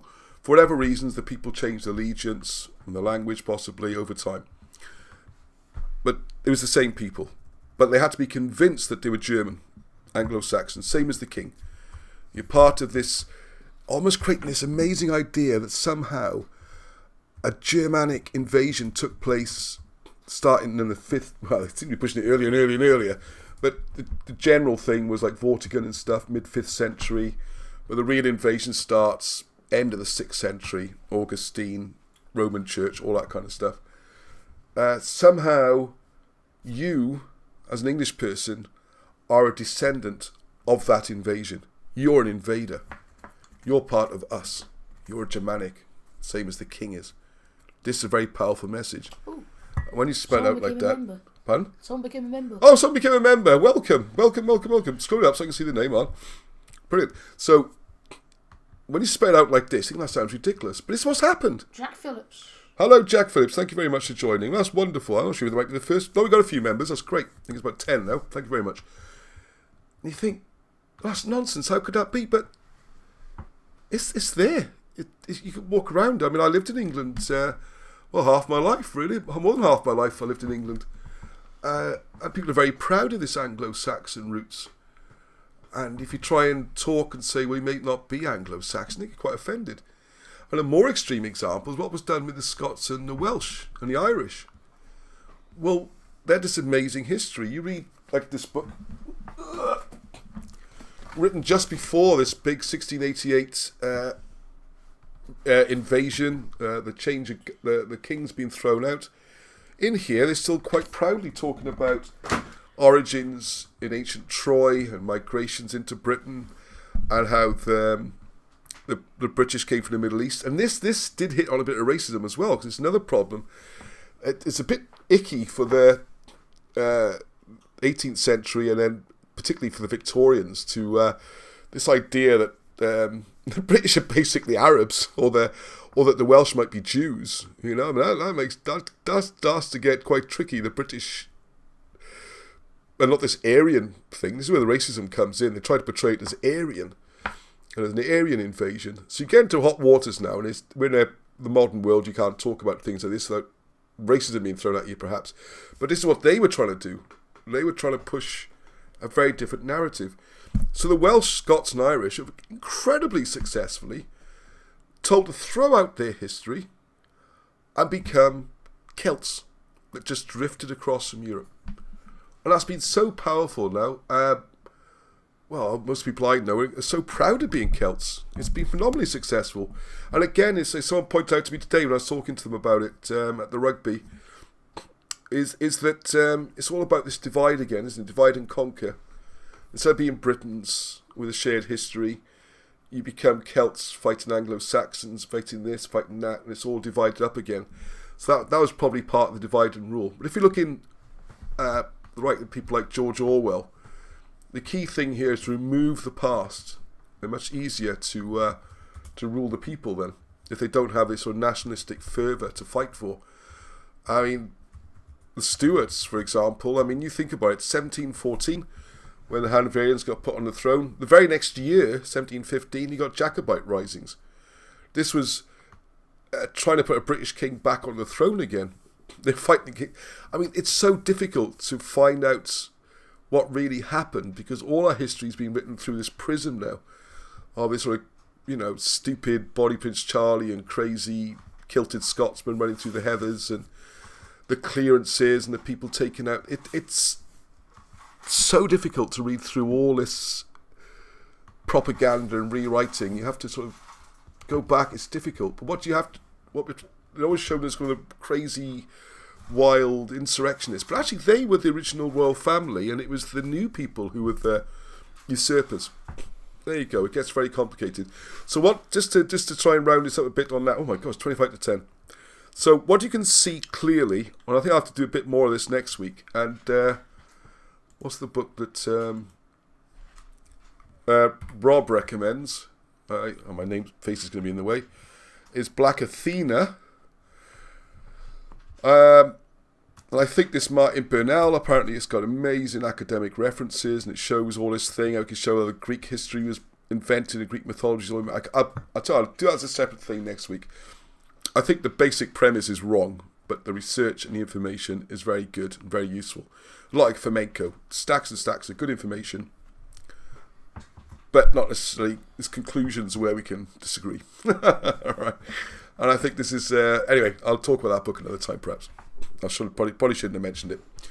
But the key thing, which we talked about many times, you'll know, is all happens around about this period, right? 1707 Poor old Edward Lloyd, who died young, he'd done his study. Because I want to, in my mind, I imagine him sitting there thinking, how are we going to sell this idea? How are we going to sell this Celtic idea? Oh, we need something to hang our hat on, you know? And then, of course, Edward Lloyd, who's done brilliant work promoting the Welsh language, researching Welsh history, that kind of thing. North Walian, although he's a great academic, Oxford University, he spotted this language similarity between Irish, not so much Irish, but mostly the Welsh, Manx, which as someone asked me in a week, is not someone from Manchester. I think I was Luke. Those chats will be up, by the way. The new one's quite mind-blowing. No, not Manx, as in, I like the la, you know, from Manchester. No, Manx, as in from Isle of Man. And Scotland, Cornwall, Devon, perhaps. And then we've got Brittany, where the Welsh language spread out, or the ancient British language, I want to call it, really. Or ancient Assyrian language, even earlier. He spotted this link, and he went with the Celtic thing, which was a mistake. It was just a full-on mistake. The Celts were in the south of France. They weren't what he thought, and he didn't think of the opportunity of the language going the other way. And if he'd lived longer, maybe he'd have corrected it. But that work was seized upon, and that became huge. It's the only part of Welsh history you see advertised strongly. And what I've learnt is the main subjects that ram down your throat are all wrong. First thing you learn in school, Great Fire of London, Pudding Lane, all that nonsense. Parliamentary reports, all in that book there by Rob. Not true at all. The Roman Britain thing you get taught in school almost immediately. Also, loaded nonsense. I'm more and more convinced. Hardly here at all, if they were here at all. And the Romans aren't, you think they are either. That's loaded nonsense. Think about the main stories you get taught in school. I've got to think now. I've got to talk to Martin Leaker about this. Dinosaurs might not have happened at all. Might not be real, might not have existed. It's a complete thing for your head. Anyway, so 1707, you've got this idea of the Celtic languages, and they become Celtic, and they drift over from Europe, even though there's no trace of the language in Europe where they're supposed to come from. The only time you see rated languages along this migration route. So you've got the very similar to Welsh, ancient British language. Of course, you've got a little bit in Spain. You go around to Etrusca. You can read the Etruscan, Italy. And then you've got the Raetia, where Monica is. You can just read it around there. And you follow it all the way back around the trail, all the way to Egypt. That's all there. That's all physical evidence. But that doesn't count. This daft idea counts. And the other thing which needed to fit in then, around about the same period, was, well, if you get rid of all this history, what are you going to replace it with? And this is, have you never thought, why is it, particularly English public schools, teach the classics? Wilson and Blackett raised this question. Why do they teach Greek history and Roman history rather than British history? It's all part of them seizing the throne. They put their own little puppet king on the top. They run the economy, they run everything. I mean, it's a subject I don't really go into too much, but how they've got separate laws, the City of London. The Queen has to ask permission to enter the City of London. It's how mad it is, all right? It's in our faces. You can see the perimeter, the security points. You can see the dragons. You can see the crosses. Everything. It's all there right in our faces. And this is how it's run. This is how a country is run. This is what Wilson Black were going to write their book, The Invisible Kingdom. This is the Invisible Kingdom. You've got the people we all know about, you know, whether it's the Normans, ancient Britons. Oh gosh, because there are four basic groups, and the fifth one is this hidden group that really runs the country. So this is why the rewrite was done. And I'll show the one last thing that really shook me. Well, before I finish on that, if you look through that era then, and then you have this area where Gibbon, which I've talked about before, Gibbon comes up with his Decline and Fall of the Roman Empire, which is not that well written a book really, and it's not very well cited. There's no real good citations. The more you look into it, it's not really referenced or anything. Gibbon is the reference. So when he talks about this amazing sprawling Roman Empire, he's not drawing that from anywhere but his own imagination really. That's where he's getting it from, and then that becomes the reference. And it's another book which is seized upon. He's a very average writer, but he gets money pumped into it, and this becomes a big book because it's important. And where they're going to get from their history, they're going to go for this classics, Greek and Roman. I'm overrunning a bit on the time, but I think you'll bear with me on this, because that's when we come to what we were talking about last week, and we're going to talk more about, not tonight, but we're going to talk more about, is how the Roman history was invented. Paid for by the Medicis. And don't forget, we're going back now to the Italian bankers. Remember, Bank of England, Lombard Street, all ties together. They started this rewrite way back in the 1600s when they were creating a Roman Empire and a Roman history. Same with the Greek history. All needed to be created. And where they lifted it from. Well, I'm going to show more and more they've lifted it from the ancient British history. But that's a side story. Not just British history, by the way. They've stolen Hungarian history, Albanian history, some Turkish history. There's all sorts mixed in there. You can see where they come from, different bits and pieces. Renaissance stories move back to the past. And apparently this Black Athena, there's a lot of analysis on this. But he seems a little bit obsessed, even the title Black Athena, this kind of modern obsession with making it a racial thing. It's not a racial thing. It's not about being black or white. And if he moves the history to Egypt, it doesn't change that anyway. Anyway, I'll give it deep water. I'll stop there. I don't think let's keep that out of it. Let's just look at the power, the money. This is what really drives history. They weren't bothered what race or colour people were. I mean, these lot were rounding up Scots and Welsh people, particularly Scots, and shipping them off to work in the plantations and over North America and all over the place. Australia. Why do you get so many Scottish names around the world? It was a form of slavery. They call it indentured servants, which is even worse than being a slave because you had no long-term value. So as you came towards the end of your 20 years or whatever, it wasn't even worth feeding you. You know, it was dreadful. Right, so anyway, I'm getting a bit sidetracked there. So all this was happening in that period. And then this new Roman and Greek classics was seized upon because they needed something to fill the void of all the history they got rid of. And that's where it starts flooding in. And that becomes what we learn in school. And I think Latin is a creationist part of this as well. The Latin language is actually ancient British writing that's been corrupted. But that's a heck of a twist. Right, there was one last thing. I'm going to show you where I got that picture from, alright? Because I thought I need a decent... I want a good picture. I just searched... I can't remember what I searched for actually, anyway. But what I hadn't realised... And I was thinking, hang on a second. How's the Bank of England come into this? Don't forget, 1688 is the big revolution, alright? That's when there was everything changed, alright?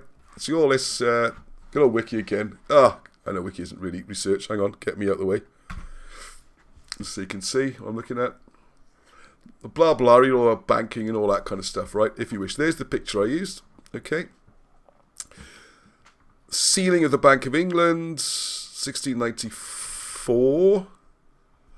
So that's when they plotted it. Alright, a little bit like how the Federal Reserve was done. Jekyll Island and all that. So 1694 is when they're drawing it all up. But look when things actually happened. Now, I don't want to become a conspiracy theory channel. Let's look at the history. But if you look at this, right? England's crushing defeat by France, a dominant naval power, culminating in the 1690s Battle of Beachy Head, became the catalyst for England to rebuild itself as a global power. Do you think maybe these wars were arranged? A couple of them certainly were. You see in Rob's book explains that. Build back better. Did I say build back better? William III wanted to build back better. A naval fleet rival France. Lack of money. Hey, why don't you borrow it? Don't worry about having no money. You can borrow it. You need to borrow 1.2 million at 8%. Here comes that compound interest. To induce this is as Rob explains this really well in his book. This guaranteed 8% was the problem. It's a bit like today with the triple lock on the pensioners' pensions. They guaranteed at least 2.5% interest when nothing's making 2.5%. So you've got a gap, haven't you? If I got all the money in the world and I lend you £100, you're going to pay me 108. Where's the 8 going to come from? You constantly need to devour more and more and more and more and more and more. So look at this anyway. So you go through there, you can read this yourself. What I wanted to find was, when did they do this? The founding. Hang on a second. It's definitely there. So we got there we go, the 1707. Alright, so we got the thing then. You got their Act of Union, England and Scotland. It's a banking act. Right, here we go. 1694. The plan is 1691. The Governor of the Bank of England, the founding of the interest rates, and you'll find, why can't I find it? Anyway, the key date for all this, anyway, as you can see from the 1684 now, it was 1688. Where's it gone? Ah, isn't it great? All these people watching. And I found it no problem earlier. And you will find all this starts at 1688 as well. It all ties in. Come on, where's the founding? How can I find that earlier and it's just vanished? Alright, anyway. Have a look on this somewhere. I'm sure the comments people are going to be there typing in. Say, it's there, Ross. Why can't you see it? They must be getting tired. Anyway, all of this had to happen together. It was all putting the blocks in. And as I said there, from this then you start the banking system, you got the Bank of England, you got the idea of lending. Where does it say? Right, the Stockholders Foundation was 1694, so they're just getting everything in place in time to bring in their glorious revolution. So it's already happening, and it all ties in together. And this is when the rewrite was so important. So they had the academic stuff. They got Edward Lloyd's very crucial for this. I would say Gibbon, and then the Italians creating that history, which is used all tied in with the bankers, going back and forth. It had to be done to dampen down national sentiment, not just for the revolution, but also to try and stop people fighting to bring back the Jacobites. Because it's always puzzled me all my life. The Jacobites had incredible loyalty. Rob writes about this, when we used to talk about it. It's like amazing. These people would give their lives for them. And they weren't a very nice bunch on a personal level. It seemed pretty horrible, you know, the Jameses and the Charleses. They're arrogant, and they must have had something about them. And one of the things I would say they had about them is the fact they actually were the last British kings, like them or lump them. And since then, we've just had these puppet kings. So when you're venting about the royal family and all these terrible things they've done, and Andy's done, and whoever's done, and all that kind of stuff, they're just playing a role, okay? They're just playing a role. They're not really running the country, although they do seem to have powers. I doubt it, really. There you go. So I just want to talk about this rewrite, because what we're trying to do with this channel, this is the longest introduction ever to anything, is trying to find out what was written out to history, what was written out by the Stuarts, and then what was written out when the Hanoverians came in.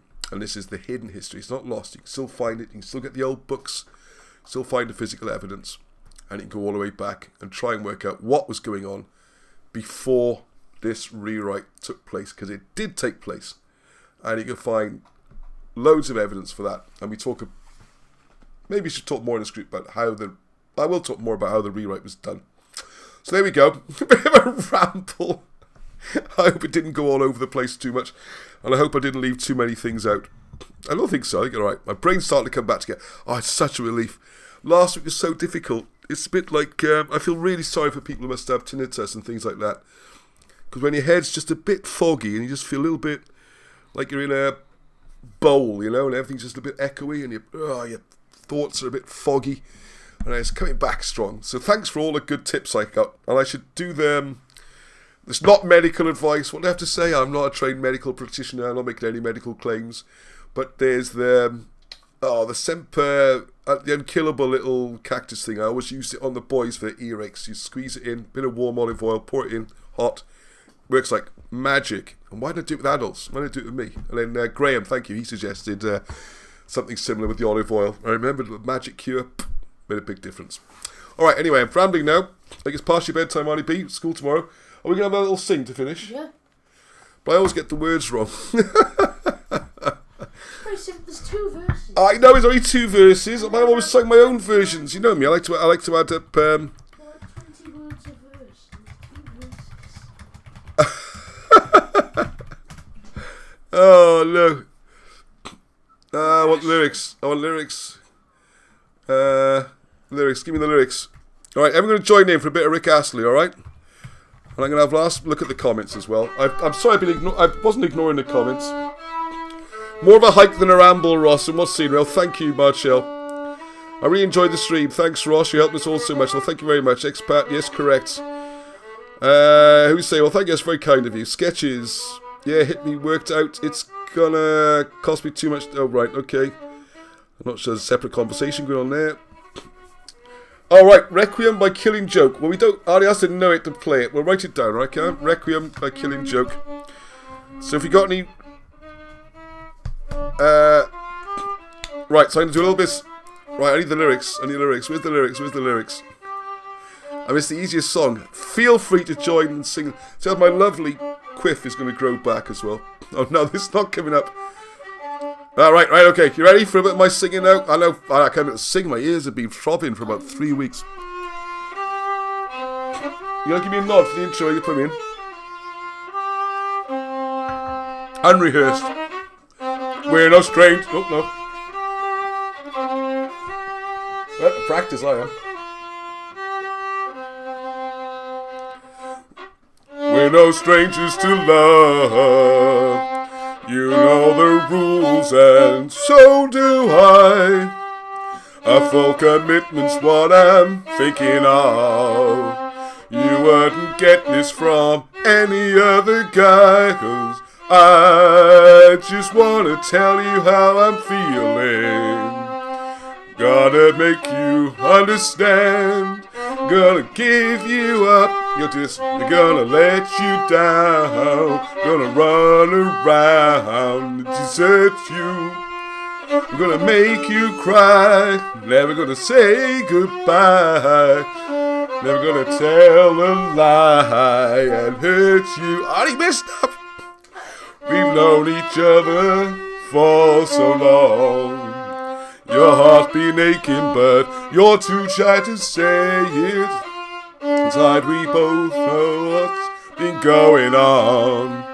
We know the game and we're gonna play it. I just wanna tell you how I'm feeling. What are we wrong with? Alright, cause the chorus. Gonna give you up. Never gonna get you down. Please make it stop. I agree. Around, desert you. I'm gonna make you cry. We're gonna say goodbye. We're gonna tell a lie. Hurt you. Boop, boop, boop. Boop, boop, boop. Very good, Anne. Well done. Yeah, I think I carried you through that. Hey, mate, I practiced it in a higher thing. Would it be too high for your terrible range? Too high for my terrible range. You could have played it high. You could have harmonised me. It's okay. People would have preferred anything to that. One thing my father taught me, my dear old dad, as you know, he died, well, it's actually over a year ago now, isn't it? Gosh. But always told me, never do your rehearsing in public, son. Get good at something and then show other people. We just shattered that, didn't we? Right, so what we got here? Oh my goodness, people have got some natural healing things. Okay. Used by asthmatics. I have a bit of asthmatic and bronchitis and that would help. Tell me more about that, Amelia, if you send me a message about that. I am interested to idea. Oh, people say great show. Well, thank you very much. Right, Arnie B, you going to play us out your new, what's that? Oh, jeez. Uh-oh. The hamster just took a battering. I only know like the first We'll show the hamster next. I bet people would love to see the hamster, little Guido crawling I around. only know the first bit, but I can give You only learnt the first bit, right? So it's getting a bit... I'll just do something to say goodbye to. I've just realised this is German, isn't it? A bit of Beethoven, Eine kleine Macht music. Nothing against the Germans, alright? Nothing against... Is it Mozart? Mozart. He's Austrian. Sorry. Right, okay, just say goodnight to everyone, and it's our closing music. Thank you, Kate. Thank you, Susanna. Thank you much, everyone. It's been super late. You did very well. Yeah, thank you. I'm coming back to life. Oh, it's such a relief. I think I had 3 weeks that went on for. So if you have ear things or earaches and fuzzy headedness, you have my sympathy. Right, so good night to everyone. Oh my goodness, how many people are watching? Well, even more than ever. So you're very, very welcome and thank you. And if you're doing some work and you're promoting... You're getting the hang of it, isn't he? Obviously not as good as my singing, but you keep going. I'll keep practicing. You never know. We'll get there eventually. So there... I was going to say... Yeah, if you've... please get involved. And... even if it's just telling someone else about the channel and sending a link, alright? That's kind of entry level, okay? But you can become a member, you can do lots of things. Do some research. If you find something, tell me about it. I love to share what people have found. other channels. So many people doing so many great things. The people helping with the books. Oh, I didn't even mention King Arthur Conspiracy will go on pre-order. And I know one thing, yeah, I did mention about you can now use credit cards and whatever and that kind of stuff. So King Arthur Conspiracy will go on pre-order this week. I don't know if you can hear me over this racket. Continue. You can't just... I finished that was it. Oh, I'm good. done, mate. Thanks, Ross. North Star, 1 love from Clethley. Alright. If anyone wants to say any... oh my goodness, we're getting some serious health discussion. Yeah, that's interesting. Most of the folk called Celtic are pretty much the same genetic origin. It seems inaccurate to call the Irish Cymru or the Welsh Gaels. Yeah, we're doing the Cymru are the Cymru, you know. There's... Ireland's a bit more complicated. There's the Irish with the Scots and the Scots with the Irish, and you've got the Picts, and Wales is nice and easy. We'll do one on Ireland. I'm not risking getting myself into serious trouble. I did have somebody on Scotland a few weeks ago. That was tough enough. Who's this? I did a couple of videos with Rob. Promised to finish him off for next week. Brilliant. Thank you. All the nice comments come in. Thank you very much indeed. You're an actually excellent musician, Arnie. Well done, Arnie. Right. Oh, thank you. Going to look into Llethley's hidden history and post to you of Martin. Yeah, please, yes. Let's see what the saucepans have been up to. Hey, I tell you what, I will find... Well, let's work closer. I've got to finish. It's almost 10 o'clock. I've gone way over. It is... just so good to be full of life. And it's so nice, all the comments, the numbers, and people are really into it, and it's great. And all these people doing work, and it's all coming together. The ancient language, and Marchell, and... anyway, you know all that. Say it all. Don't say it again, Ross. Those people from Llethley, all right? This is a little Welsh thing. Now, I'll be an internal Welsh Cymru thing, okay? Why are the people from Llethley called Turks? Is there any connection with Turkey or Anatolia? That's my last one. North Walians are Gogs, right? South Walians are, I can't know what they call us. The great ones. No, there's a long word. Genoedis or something, isn't it? But anyway, the West Wales. Swansea are the Jacks. Usually we're Taffs, right? Because River Taff is about a mile that way. I don't mind being called Taff. Swansea Jacks is something to do with a dog or something. There's a story about that. But why are the Llethley called Turks? Alright, so that could be your hidden history. Who was that? I couldn't see the name here. David Evans. Thank you, David Evans. Look at that one. Right, anyway, till next time. I've really got to go. Say goodnight. Put my babies to bed. And I hope everyone enjoyed that. Have a safe week. There's been loads going on in the week. So remember to hit the notifications. Lots of videos coming up. If you're new here, very good. Until the next time. I got to try and... God, Arnie's just flying along. Right, until the next time. And well played, lad, to it today. Anyone up still watching, you should be in bed by now. But the coaches and that, well done. And look out for the video, which will also go live tonight from Paul Cartledge, hopefully.